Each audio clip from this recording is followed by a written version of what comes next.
saat muncul ujian itu, kita merasakan kesadaran bahwa oh ini jalan sukses saya. Allah kirimkan buat saya, bukan buat yang lain. La yukallifullahu nafsan illa usaha. Kalau kita lihat-lihat, masalah tiap orang kan beda-beda ya. Tapi intinya sama kan masalah? Intinya kepikiran juga kan? Ya kan? Ya, kalau masalah kan nomor 4 ya.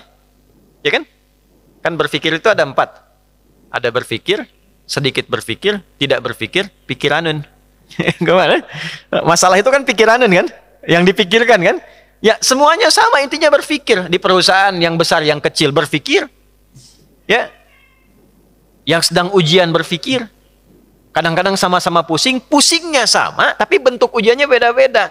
Yang paling menarik itu, ujiannya beda sesuai kadar kita. Gak mungkin level direktur diuji dengan level pegawai bawah misalnya. Itu mustahil. Tapi sama-sama pusing juga. Ya, pegawai belum gajian pusing. Direktur proyek belum lancar pusing. Pusingnya kan sama kan? Tapi wujud ujiannya beda. Karena sesuai dengan maslahat kita. Itulah la yukallifullahu nafsan illa. Nah, cara mengatasinya bagaimana? Supaya saat diterima itu ada ketentraman dalam jiwa. Dan ketentraman itu melahirkan kesadaran. Oh, ini kan yang saya minta. Nggak mungkin ujian ini tiba-tiba muncul di hadapan saya kalau saya nggak pernah berdoa. Coba siapa yang pengen kaya, pernah berdoa, minta sukses. Terus Allah kasih jalannya. Nih, lewatin dulu ini. Yang paling aneh kan begini, minta begitu dikabul marah.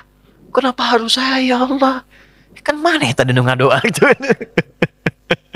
Kan kamu yang minta tadi, kenapa ketika dikasih bilang kenapa harus saya ya Allah? Ini kan aneh sebetulnya.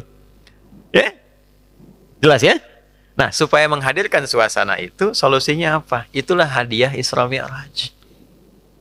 Makanya perjalanan Nabi sebelum Isra Mi'raj itu melalui persoalan-persoalan dulu. Supaya sadar hidup itu nggak ada yang lurus terus. Tidak ada yang nyaman terus.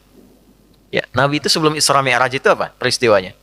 Diganggu di Mekah. Lalu berharap di Taif itu ada pelindung. Karena Taif itu, maaf, secara landscape itu apa ya? Gambaran kotanya itu lebih maju, ekonominya lebih maju, supaya diharapkan orangnya lebih berpendidikan. Jadi begitu datang ke situ disambutnya baik. Ternyata alih-alih baik, nyampe ke Taif, kalau di Mekah dilempar dengan kata-kata, dituduh, dicaci, dimaki. Ke Taif dilempar dengan batu. Nabi terluka, anak angkat beliau terluka juga Zaid. Istirahat, datang malaikat 2 turun. Ya Muhammad ya Rasulullah, kama qala, ya Rasulullah, mud yadaika ilas sama, angkat tanganmu minta kepada Allah. Supaya kami ini diperkenankan mengangkat 2 bukit untuk menghimpit orang-orang yang telah melukaimu ini. Apa jawab Nabi? Perhatikan kalimatnya. La fa innahum qaumun la ya'lamun. Mohon jangan lakukan, karena mereka melakukan itu kepadaku karena belum tahu saja tentang aku. Bukan karena benci. Karena belum tahu. Kalau orang belum tahu dia apakan? Diberitahu, bukan dimarahi. Bukan dicaci. Jadi boleh jadi ada yang mencela itu karena belum tahu. Nah, kalau kita tidak merasa harus dicela, ya, dan tidak merasa celaan itu ada pada diri kita, kenapa mesti marah? Jelas ya? Maka apa yang terjadi? Perhatikan doanya. Aw kama qala ilahi ila man takiluni a ila qaribin yu'dhini am ila ba'idin yu'limuni fa ana radin ma lam taghdab alayya wala haula wala quwwata illa billah. Ya Allah, setelah aku bertugas di sini dan dilempari oleh orang-orang di sini, kemana lagi engkau akan perjalankan aku setelah ini? Apakah tempatnya masih dekat dan aku akan dilempari lagi? Ataukah tempatnya jauh dari sini dan aku akan disakiti lagi? Aku ridha dengan itu ya Allah, selama itu perintahmu sepanjang engkau tidak marah kepadaku. Itu poinnya. Tolong garis bawah ini. Sepanjang engkau tidak marah kepadaku. Apapun yang kau perintahkan, aku kerjakan. Apakah tempatnya masih dekat atau jauh dan aku akan disakiti lagi. Dari situlah turun undangan Isra dan Mi'raj. Ternyata bukan cuma di bumi, diperjalankan langsung sampai dengan ke langit. Subhanalladzi asra bi'abdihi lailam minal masjidil haram ilal masjidil aqsa alladzi barakna haulah linuriyahu min ayatina innahu huwas sami'ul basir. Turunlah peristiwa Isra Mi'raj. Undangan itu turun. Asalnya dari situ. Jadi ketika kita itu sadar bahwa semua apa yang kita alami ini ujian dari Allah untuk membantu kita meningkatkan kualitas hidup, mengabulkan doa kita, disitulah anugerah akan turun. Tapi kalau kita banyak mengeluh, capek. Ya, ini saya kasih gambaran gini. Ibu tahu cacing nggak? Cacing tahu ya? Mas tahu cacing ya? Pak, cacing itu kalau saya punya wajan tuh buat gorengan, panasin. Cacingnya dikesituin tuh. Ya. Kalau belum panas kan dia diam ya. Kalau udah dipanasin dia ngapain? Ah, rungkel-rungkel tuh. Orang Banten rungkel-rungkel. Ya. Ngapain cacingnya? Hah? Gerak-gerak gitu kan? Gede. Kenapa? Kenapa? Panas. Bukan. Bukan. Bukan karena kepanasan. Karena cacing tidak bisa mengeluh. Aduh, panas. Aduh. Enggak. Dia bergerak mencari solusi. Ya. Pernah nggak dengar cacing? Aduh, nggak pernah kan? Kenapa harus saya? Kenapa? Nggak pernah begitu. Kejamnya, oh, nggak pernah. Ya, yang dicari solusi. Nah, cacing dihisap tidak? Tidak. Kita dihisap tidak? Cacing tidak dihisap, tapi menjadi umpan untuk makanan kita. Kita yang sering ngumpanin cacing, tapi nggak belajar dari cacing tuh. Kenapa harus selalu ada keluhan? Yo, cicak. Cicak makanannya apa? Nyamuk. Cicak bisa terbang nggak? Nyamuk bisa terbang. Di mana logikanya hewan yang tidak bisa terbang, makanannya terbang? Tuh. Tuh kalau nyamuknya pintar, dia punya akal. Ya, jadi mainan cicak tuh. Cicak, gitu kan? Ya, tapi lihat kuasa Allah tuh. Orang tua kita cuma ngajarin sedikit. Cicak diam-diam datang seekor. Kok datang seekor nyamuk? Bukan cicak mendatangi nyamuk, nyamuknya datang. Siapa yang mendatangkan nyamuk ke cicak itu? Apa pernah cicak mengeluh? Tidak mengeluh. Nah, itu binatang. Nah, yang mau saya katakan, mengembalikan suasana itu, Nabi sudah mengajarkan dari peristiwa Isra Mi'raj. Tidak ada orang bebas dari ujian. Tapi kalau kita menyadari semua datang dari Allah untuk membuat kita lebih berkualitas, satu, dan mengabulkan sesungguhnya apa yang kita mohonkan dalam doa, maka turunlah kemudian kenyamanan. Kalau Nabi karena Rasul, karena Nabi Rasul, mu'jizatnya Isra Mi'raj, naik buruk, kita nggak mungkin naik buruk. Odong-odong banyak. Nah, delman banyak, tapi naik buruk mustahil. Ya, karena peristiwanya tidak mungkin berulang, maka hadiahnya diabadikan. Itulah sholat.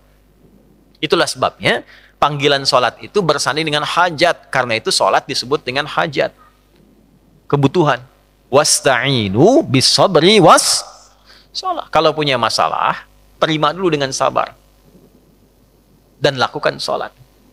Nah, jadi asalnya sholat itu diperintahkan oleh Allah lewat Rasulullah untuk menyelesaikan semua masalah kehidupan kita. Makanya dulu orang-orang yang punya hajat, punya masalah, itu melakukan sholat. Nabi Zakaria punya masalah. Diuji dengan keturunan. Rambutnya sudah memutih, fisiknya sudah letih. Maaf, istrinya divonis monopos dan mandul. Secara medis gak mungkin punya keturunan. Maka apa yang diperintahkan oleh Allah? Diilhamkan sholat. Di Quran surah 3, ayat 38-39. Ya. Hunalika da'a Zakaria rabbah qala rabbi habli min ladunka dzurriyyatan thayyibah innaka sami'ud du'a fanadathul malaikatu wa huwa qa'imun yusalli fil mihrab annallaha yubashshiruka bi Yahya. Setelah manusia mengatakan enggak mungkin kau punya keturunan, beliau salat. Dalam salatnya beliau memohon, ya Allah, semua memvonis aku tidak akan mungkin punya keturunan, maka aku menyebut namamu yang memberi tanpa punya batasan. Hab namanya. Dari Wahab. Ya Allah, saya minta darimu saja. Karena orang lain mengatakan nggak mungkin. Saya minta darimu yang tidak punya batasan. Engkau pasti mendengar doa saya. Kalau yang pada maha mendengar juga tidak terkabulkan, kepada siapa lagi saya mesti meminta? Maka langsung turun jawaban. Padahal beliau itu masih berdiri dalam sholatnya. Belum selesai sholatnya. Fanadathul malaikatu, turun malaikat. Wahuwa qa'imun yusalli fil mihrab. Sedangkan beliau masih berdiri dalam sholatnya. turunlah berita disampaikan akan punya anak namanya langsung dari Allah, Yahya. Nabi Musa sholat. Musa itu sholat. Quran surah 20, Thaha ayat 14. Innani anallahu la ilaha illa ana fa'budni wa aqimis salata li dzikri. Nabi Isa sholat. Quran surah 19 ayat 31 sampai 33. Wa awsani bis shalah. Allah memerintahkan padaku untuk sholat. Nabi Ismail sholat. Quran surah 19 ayat 55. Wa kana ya'muru ahlahu bis shalah. Bahkan Nabi Ismail itu meminta semua keluarganya jangan tinggal sholat, jangan tinggal sholat. Itulah sebabnya kenapa sholat itu menjadi yang paling pokok dalam hidup dan tidak ada alternatifnya sampai meninggal. Kenapa? Karena Allah menginginkan semua masalah kita selesai. Tuntas. Saat sholat kita minta, rukuk, sujud, selesai masalahnya. Zakat itu wajib kalau ada kewajibannya berlaku. Sampai nisabnya, keluar zakatnya. Tapi kalau belum sampai batasnya, nggak ada kewajiban zakat. Puasa itu wajibnya kapan? Ramadan.